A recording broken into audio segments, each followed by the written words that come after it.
میں جو بندہ 2 نفل پڑھے، ہر رکعت میں 52 دفعہ 52 دفعہ سورۃ اخلاص پڑھے اور سلام پھیر کے دعا درود شریف پڑھے اور اس کا ثواب بدری صحابہ کو پہنچائے، 313 جو بدری صحابہ ہیں پہنچائے۔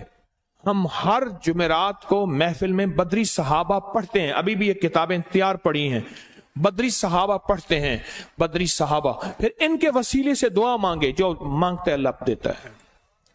2 نفل پھر سن لیں، پڑھے ہر رکعت میں سورۃ فاتحہ کے بعد 52 دفعہ 52 دفعہ سورۃ قل هو اللہ پڑھے اور اس طرح 2 رکعت پڑھے، سلام درود شریف پڑھے اور پھر اس کا ثواب اصحاب بدرین بدری صحابہ کو ہدیہ کرے، ان کی روح کے وسیلے سے دعا کرے۔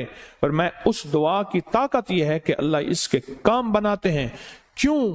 بدری صحابہ وہ ہستی ہیں جن میں آل رسول بھی ہیں بدر میں، اصحاب رسول بھی ہیں بدر میں، وہ ہستیاں ہیں جو ساری کائنات کے جتنے بھی ولی جمع ہو جائیں ان ایک میں سے ایک کا مقابلہ نہیں کر سکتے۔ وہ ہستی ہیں، وہ ہستی